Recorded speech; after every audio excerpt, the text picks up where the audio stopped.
সাদা এবং কালো। কেবল রঙের মধ্যেই শব্দ দুটি সীমাবদ্ধ থাকতে পারত, কিন্তু মানব সভ্যতায় এ দুটি রং যেন হয়ে উঠেছিল বৈষম্য ও ঔদ্ধত্যের প্রতীক। একদিকে বৈষম্য, বর্বরতার শিকার কালো চামড়ার কৃষ্ণাঙ্গ মানুষেরা, আবার ঠিক তার উল্টো দিকেই ঔদ্ধত্য, অহংকার, বর্বরতায় পরিপূর্ণ সাদা চামড়ার শ্বেতাঙ্গরা।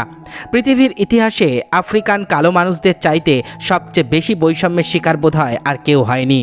কেননা আফ্রিকা মহাদেশের ইতিহাস খুঁজতে গেলে দেখা যায় এর সম্পূর্ণটাই বর্বর শ্বেতাঙ্গদের লুণ্ঠন, শোষণ এবং চরম অরাজকতার ইতিহাস। সেখানে মানুষদের হাতে পায়ে শেকল পরিয়ে বিক্রি করা হতো আমেরিকার দাসের বাজারে। সেখানে নিজের দেশে বাস করেও কৃষ্ণাঙ্গ মানুষেরা ছিল পরাধীন। সময়টা 1918 সালের 18 জুলাই। দক্ষিণ আফ্রিকার কেপ প্রদেশের ট্রান্সকেই অঞ্চলের থেম্পু নামক এক রাজপরিবারে জন্ম নেয় রহিহাল্লা ডালিভুঙ্গা নামের এক শিশু, যার গোত্র ম্যান্ডেলা। পরিবারের প্রথম সদস্য হিসাবে স্কুলে পড়াশোনা করার সুবাদে তার স্কুলের এক শিক্ষিকা তার নাম দেন নেলসন। সেখান থেকেই তার নামকরণ হয় নেলসন ম্যান্ডেলা। সমগ্র বিশ্বের এক বিখ্যাত ব্যক্তিত্ব নেলসন ম্যান্ডেলা। আজকের ভিডিওতে আপনাদের বলবো আফ্রিকা মহাদেশের এই কিংবদন্তি পুরুষের জীবন বৃত্তান্ত। তার গোত্রের দেওয়া মাদিবা নামে সমগ্র দক্ষিণ আফ্রিকায় তিনি অধিকতম পরিচিত। জন্মের পর থেকেই পাড়ি দিয়েছেন নানা বিপদযুক্ত পথে। জীবনের প্রতিটি মুহূর্ত করে গেছেন সত্য, ভ্রাতৃত্ব এবং ঐক্যের সংগ্রামে। দেখিয়েছেন মানব মুক্তির পথ। সভ্যতার আলোকশিখা জেলে আফ্রিকার অন্ধকারাচ্ছন্ন কালো মানুষদেরকে মুক্ত করেছেন বর্বর শ্বেতাঙ্গদের বর্ণবাদের হাত থেকে। সাদা চামড়ার সৃষ্ট বর্ণবাদকে ভেঙে চুরমার করে ধর্ম, বর্ণ নির্বিশেষে সকল মানুষের মাঝে সৃষ্টি করেছেন সাম্য, সৌভ্রাতৃত্ব এবং ঐক্যের এক অপূর্ব দৃষ্টান্ত। এভাবে আফ্রিকা মহাদেশের গণ্ডি পেরিয়ে তিনি হয়ে উঠেছেন বিশ্বের সকল মানবতাবাদীদের এক নেতা। তৎকালীন কৃষ্ণাঙ্গ আফ্রিকানদের মধ্যে অধিকাংশই শাসক গোষ্ঠীর জন্য শ্রমিক হিসাবে হাড়ভাঙা পরিশ্রম করত। এদের মধ্যে খুব কম সংখ্যক কৃষ্ণাঙ্গ পড়াশোনা করার সুযোগ পেয়েছিল, আর রাজবংশে জন্মাবার সুবাদে তাদের মধ্যে একজন হতে পেরেছিলেন নেলসন ম্যান্ডেলা।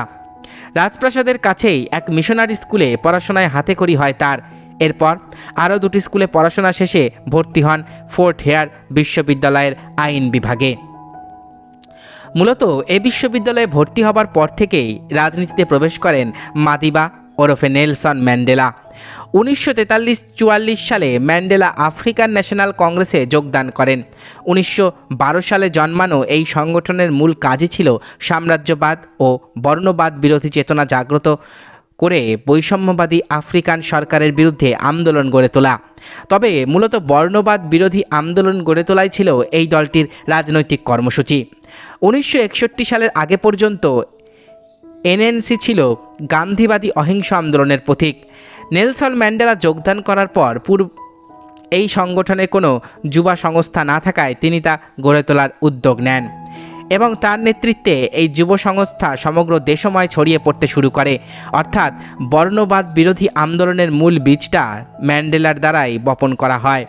বর্ণবাদে বিশ্বাসী আফ্রিকান দল ন্যাশনাল পার্টি 1948 সালের নির্বাচনে জয়লাভ করলে তৎকালীন শ্বেতাঙ্গরা বর্ণবাদ এবং বৈষম্য ছাড়ানোর বৈধ টিকিট পেয়ে যায়। সে সময়ে রাজনীতিতে নিদেন পক্ষে সক্রিয় হয়ে ওঠেন ম্যান্ডেলা।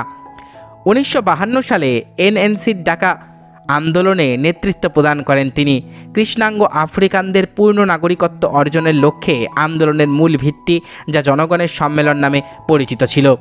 এই সম্মেলনে বিখ্যাত এক ইস্তেহার ঘোষণা করা হয়, যা কৃষ্ণাঙ্গ আফ্রিকানদের মুক্তির সনদ নামে পরিচিত। 1956 সালের 5ই ডিসেম্বর রাজদ্রোহের অপবাদে নেলসন ম্যান্ডেলা সহ 155 জনকে গ্রেপ্তার করা হয়। 5 বছর চলতে থাকা এই মামলায় ম্যান্ডেলা সহ বাকি 155 জনের একজনকে দোষী সাব্যস্ত করতে পারেনি আফ্রিকান সরকার। 1960 সালে দক্ষিণ আফ্রিকার সার্পেভিল শহরে প্রায় 20,000 কৃষ্ণাঙ্গের এক শান্তিপূর্ণ মিছিলে হামলা চালায় পুলিশ, যা সার্পেভিল গণহত্যা নামে পরিচিত। 1961 সালে এনএনসির সশস্ত্র সংগঠন উমখন্ত সিজোয়ের প্রতিষ্ঠিত হয় এবং এর নেতৃত্ব প্রদান করেন নেলসন ম্যান্ডেলা। কিন্তু সশস্ত্র বিপ্লব সাধনের জন্য প্রয়োজন অস্ত্র এবং প্রশিক্ষণ, যার কিছুই ছিল না তাদের কাছে। তাই গোপনে অস্ত্র, প্রশিক্ষণ, সমর্থন জোগাড়ে বেরিয়ে পড়েন তিনি। ভ্রমণ করেন ইংল্যান্ড, ইথিওপিয়া, মরক্কো সহ বেশ কয়েকটি দেশ। তার পরিকল্পনা মোতাবেক আফ্রিকার বর্ণবাদী সরকারের বিরুদ্ধে অন্তর্ঘাতী এবং চোরাগোপ্তা হামলা চলতেই থাকে। এর পাশাপাশি সরকারের বিরুদ্ধে গেরিলা যুদ্ধে যাবার পরিকল্পনাও চলতে থাকে। আফ্রিকার এই সশস্ত্র যুদ্ধে কিউবার ফিদেল কাস্ত্রো অসামান্য ভূমিকা পালন করেছিলেন। মার্কিন গোয়েন্দা সংস্থা সিআইএর সহায়তায় 1962 সালের আগস্টে গ্রেপ্তার করা হয় নেলসন ম্যান্ডেলাকে। শ্রমিক ধর্মঘটে উস্কানি দেওয়া, অবৈধভাবে দেশ ত্যাগের অভিযোগে তাকে 5 বছরের কারাদণ্ড দেওয়া হয়। আর সশস্ত্র বিপ্লবে নেতৃত্ব প্রদানের কারণে ম্যান্ডেলা সহ এনএনসির নেতাকর্মীদের বিরুদ্ধে অন্তর্ঘাত এবং রাজদ্রোহের মামলা দায়ের করা হয়, যা রিভোনিয়া মামলা নামে বিদিত। ম্যান্ডেলা অন্তর্ঘাতের দায় স্বীকার করে নিয়ে অন্তর্ঘাতের কারণ বর্ণনা করেন আর তার বিরুদ্ধে আনিত রাজদ্রোহের অভিযোগ প্রত্যাখ্যান করেন। নেলসন ম্যান্ডেলা তার যাবজ্জীবন কারাদণ্ডের প্রথম 18 বছর কাটান রবেন দ্বীপের এক কারাগারে। সশ্রম কারাদণ্ড প্রদান করায় ম্যান্ডেলা ও অন্যান্য নেতাকর্মীদের শ্রমিক হিসেবে কাজ করতে হতো চুনাপাথরের খনিতে। বর্ণবাদী সরকারের সকল কর্মকাণ্ডের মধ্যেই শ্রেণী বৈষম্য ছিল বিরাজমান। তারই অংশ হিসাবে কৃষ্ণাঙ্গ বন্দীদের দেওয়া হতো সবচেয়ে কম সুযোগ সুবিধা। কারাগারের জীবনে প্রায় নিঃস্ব ছিলেন নেলসন ম্যান্ডেলা। কারো সাথে কথা বলার কিংবা দেখা করার সুযোগ ছিল খুবই কম। 6 মাস 1 বছরে একবার কারোর সাথে দেখা করার সুযোগ মিলত। সেই সাথে ছিল অমানসিক নির্যাতন। এমনকি কারাগারে তাকে মেরে ফেলবার জন্যেও চেষ্টা করা হয়েছিল। কিন্তু জন্মই যার আজন্ম মৃত্যুদণ্ড বয়ে বেড়ানোর তাকে এত সহজে মেরে ফেলা কি সম্ভব? রবেন দ্বীপের কারাগারে থাকাকালীন নেলসন ম্যান্ডেলা লন্ডন বিশ্ববিদ্যালয়ের দূরশিক্ষণ কর্মসূচির আওতায় পড়াশোনা করেন এবং আইন বিষয়ে স্নাতক ডিগ্রি অর্জন করেন। 1982 সালের মার্চে রবেন দ্বীপের কারাগার থেকে ম্যান্ডেলাকে পোলসমুর কারাগারে প্রেরণ করা হয়। উদ্দেশ্য ছিল ম্যান্ডেলার সাথে আলোচনার ব্যবস্থা করা এবং রবেন দ্বীপের নতুন প্রজন্মে কৃষ্ণাঙ্গ আফ্রিকানদের ওপর থেকে ম্যান্ডেলার প্রভাব কমানো।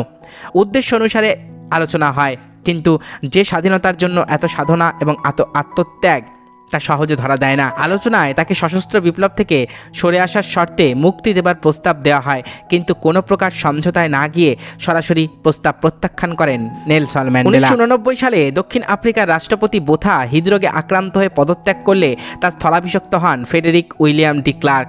ক্লার্কের ক্ষমতা দক্ষিণ আফ্রিকার ইতিহাসে নতুন একটি অধ্যায়ের সূচনা করে। 1990 সালে ক্লার্ক প্রথমবারের মতো ম্যান্ডেলাকে মুক্তি দেবার কথা ঘোষণা করেন এবং এর সাথে সাথে এনএনসি সহ বর্ণবাদ বিরোধী সকল সংগঠনের ওপর থেকে পূর্বের নিষেধাজ্ঞা তুলে নেওয়া হয়। গণমানুষের তোপের মুখে তৃতীয় বিশ্বের প্রবল সমর্থন এবং বিশ্ব জনমত বিবেচনায় অবশেষে 1990 সালের 11 ফেব্রুয়ারি দীর্ঘ 28 বছরের কারাবাসের পর বৃদ্ধাবস্থায় মুক্তি পান মানবতাবাদী বিশ্বনেতা নেলসন ম্যান্ডেলা। তার মুক্তির আনন্দ উদযাপনের জন্য প্রায় 50,000 মানুষের জমায়েত হয় দক্ষিণ আফ্রিকার কেপটাউনে। প্রবল গণ অভ্যর্থনা, আনন্দ উদ্দীপনার মধ্য দিয়ে জনসমক্ষে আসেন বিশ্বনেতা নেলসন ম্যান্ডেলা। বিশ্ব সৌভ্রাতৃত্ব ঐক্যের সামনে চূর্ণ বিচূর্ণ হয়ে যায় বর্বর বর্ণবাদের অহংকার, মুক্তি পায় মানবতা। তিনি একমাত্র বিশ্বনেতা যিনি কারাগার থেকে মুক্ত হবার ক্ষণকালেই তার দাবি আদায়ের লক্ষ্যে বিপ্লব চালিয়ে যাবার ঘোষণা করেন। মুক্তি লাভের পর নেলসন ম্যান্ডেলার সর্বাগ্র লক্ষ্য ছিল দক্ষিণ আফ্রিকার কৃষ্ণাঙ্গদের নাগরিকত্ব নিশ্চিত করা। সেই লক্ষ্যে কাজ করতে 1991 সালে আফ্রিকান ন্যাশনাল কংগ্রেসের প্রথম জাতীয় সম্মেলনের ডাক দেন তিনি।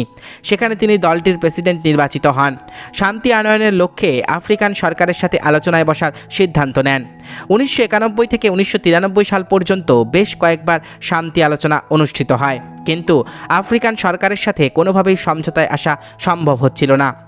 নানান বাকবিতণ্ডার মধ্য দিয়ে আলোচনা চলাকালীন ক্লার্কের সরকার বেশ কয়েকটি গণহত্যা শান্তি চুক্তিকে প্রবল মাত্রায় ব্যাহত করে। ফলস্বরূপ সারা দেশে সহিংসতা ছড়িয়ে পড়ার আশঙ্কা দেখা দিলে ম্যান্ডেলা ও স্বীয় নেতৃত্বগুণে দমন করেন। দক্ষিণ আফ্রিকায় শান্তি আনয়নের জন্য আলোচনায় অবদানস্বরূপ নেলসন ম্যান্ডেলা এবং ক্লার্ক যৌথভাবে 1993 সালে শান্তিতে নোবেল পুরস্কার লাভ করেন। বিপ্লবে বিশ্বাসী থাকার পরেও পশ্চিমের সাম্রাজ্যবাদী বিভিন্ন গোষ্ঠী তাকে অহিংস গান্ধীবাদী আখ্যা প্রদান করে। যদিও অহিংসতার কারণে সাম্রাজ্যবাদ বিরোধী মহাত্মা গান্ধীকে শান্তিতে নোবেল পুরস্কার কিন্তু দেওয়া হয়নি। উভয় সংঘাতের চলমান ক্রিয়ার ফলে আফ্রিকান সরকার শেষ পর্যন্ত সমঝোতার মাধ্যমে নির্বাচন আয়োজন করতে বাধ্য হয়। সকল জল্পনা কল্পনা পেরিয়ে অবশেষে 1994 দক্ষিণ আফ্রিকায় সাধারণ নির্বাচন অনুষ্ঠান ঘোষিত হয়। এতে জাতি ধর্ম বর্ণ নির্বিশেষে সার্বজনীন প্রাপ্তবয়স্ক ভোটাধিকার অনুযায়ী সকল দলের অংশগ্রহণের মাধ্যমে একটি সুষ্ঠু নির্বাচন অনুষ্ঠিত হয়। ন্যাশনাল কংগ্রেস 62% ভোট পেয়ে সুদূর প্রসারী জয়লাভ করে। এর আদ্যন্তে গণমানুষের প্রতিনিধি নেলসন ম্যান্ডেলা দক্ষিণ আফ্রিকার প্রথম কৃষ্ণাঙ্গ প্রেসিডেন্ট হিসাবে দায়িত্ব গ্রহণ করেন। আফ্রিকান সাধারণ নির্বাচনে জয়লাভের পর জনমানুষের এই নেতার সবচেয়ে বড় চ্যালেঞ্জ ছিল এতকাল ধরে নির্যাতিত কৃষ্ণাঙ্গ জনগোষ্ঠীকে নিয়ন্ত্রণ করা। কেননা দীর্ঘ সময় অত্যাচারিত হয়ে আসা কৃষ্ণাঙ্গরা বর্বর শ্বেতাঙ্গদের বিরুদ্ধে প্রতিশোধমূলক আচরণ করাটাই একটি অত্যন্ত স্বাভাবিক বিষয় বলে মেনে নিয়েছিল। প্রথম মেয়াদে সফলভাবে দায়িত্ব পালনের পর 1999 সালে স্বেচ্ছায় প্রেসিডেন্ট পদ থেকে সরে দাঁড়ান স্বাধীনতার চ্যাম্পিয়ন নেলসন ম্যান্ডেলা। ততদিনে দক্ষিণ আফ্রিকা সহ সমগ্র বিশ্ব তার জনপ্রিয়তা আকাশ ছুঁয়েছে। ধর্ম বর্ণ নির্বিশেষে সকলে শ্রদ্ধাভাজন হয়ে উঠেছেন ম্যান্ডেলা। এত অর্জনের পরেও জীবনে তিনি একবারের জন্য ঔদ্ধত্য প্রকাশ করেননি। সর্বদাই তিনি ছিলেন অমায়িক, বিনয়ী, খাঁটি, মানবতাবাদী এক পুরুষ। রাজনীতি থেকে অবসর নেবার পর তিনি জাতীয় ও আন্তর্জাতিক নানান সমস্যা নিয়ে চিন্তাভাবনা করতেন এবং বিভিন্ন মূল্যবান পরামর্শ প্রদান করতেন। তবে এই সময়েও সকল প্রকার অন্যায় অত্যাচারের বিরুদ্ধে তার কণ্ঠস্বর ছিল প্রতিবাদ মুখর। ইরাকে মার্কিন আগ্রাসনের ব্যাপক সমালোচনা করার পাশাপাশি মার্কিনীদের বিভিন্ন কপটতার বিরুদ্ধেও নিন্দা জ্ঞাপন করেছেন। 2004 সালে সকল ধরনের রাজনৈতিক কর্মকাণ্ড থেকে অবসর গ্রহণ করেন নেলসন ম্যান্ডেলা। এরপর শুধুমাত্র সামাজিক কর্মকাণ্ড, সচেতনতামূলক কাজ করে গেছেন। এর মধ্যে HIV সম্পর্কে সচেতনতামূলক ক্যাম্পেইন করেছেন। তিনি শেষবারের মতো জনসমক্ষে আসেন 2010 সালে দক্ষিণ আফ্রিকায় অনুষ্ঠিত ফুটবল বিশ্বকাপের আসরে। বস্তুত আফ্রিকায় ফুটবল বিশ্বকাপ আয়োজনের পেছনে তারই ছিল সবচেয়ে বড় গুরুদায়িত্ব। জীবনের শেষ বয়সে এসে রোগ যেন পিছু ছাড়তেই চাইছিল না তার। ভেঙে পড়েছিল শরীর। 2011 সালে শ্বাসযন্ত্রের সংক্রমণের কারণে হাসপাতালে ভর্তি হন তিনি। তখন সমগ্র বিশ্বের নজরে আসে নেলসন ম্যান্ডেলা। সেবার খুব অল্প সময়ের মধ্যেই ছাড়া পেয়ে যান। তবে এরপর ফুসফুসের সংক্রমণের কারণে বেশ ভুগতে হয় তাকে এবং 2012 থেকে 2013 পর্যন্ত বেশ কয়েকবার হাসপাতালগামী হতে হয় নেলসন ম্যান্ডেলাকে। 2013 সালের জুন মাসে ফুসফুসের সংক্রমণের অবস্থা আরও খারাপ হলে আবারও তাকে প্রিটোরিয়াতে হাসপাতালে ভর্তি করা হয়। জীবন যখন আর শরীরের ভার টানতে পারছে না, তখন হয়তো অবচেতন মনে স্বর্গলোকের ডাক শুনতে পাচ্ছিলেন নেলসন ম্যান্ডেলা। তাই সেবার বিশেষ উন্নতি ছাড়াই সেপ্টেম্বরে বাড়িতে ফিরে আসেন পরিবারের সাথে একান্ত কিছু সময় কাটাবার উদ্দেশ্যে। তবে খুব বেশি দিন স্বর্গলোকের সাক্ষাৎ উপেক্ষা করতে পারেননি তিনি।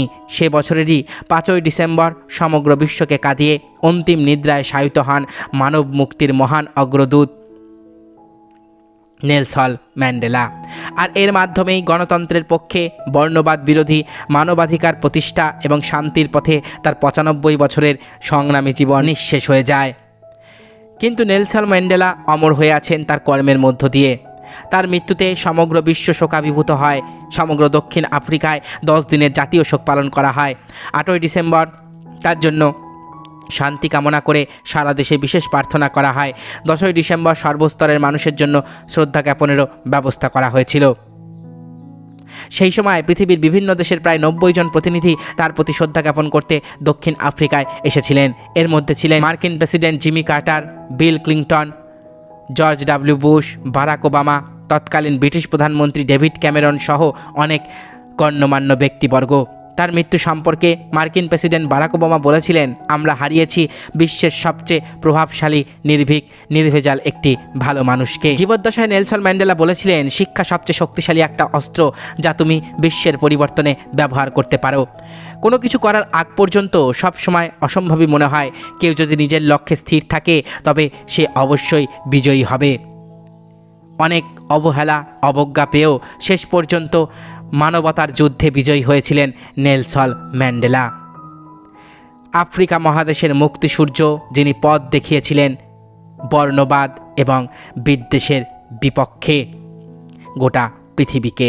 এতক্ষণ আপনারা শুনলেন মানবতাবাদের পূজারী, দক্ষিণ আফ্রিকার মুক্তিসূর্য নেলসন ম্যান্ডেলার বর্ণময় জীবন সংগ্রামের কাহিনী। আশা করি ভিডিওটি আপনাদের ভালো লেগেছে। আমার চ্যানেলের ভিডিওগুলো যদি আপনাদের ভালো লাগে তাহলে অবশ্যই চ্যানেলটি সাবস্ক্রাইব করুন, পাশে থাকা বেল আইকনটি ক্লিক করে দিন যাতে পরবর্তী ভিডিও নোটিফিকেশান খুব তাড়াতাড়ি আপনাদের কাছে পৌঁছে যায়। আজকের মতো এখানেই শেষ করছি। ভালো থাকবেন সবাই। নমস্কার।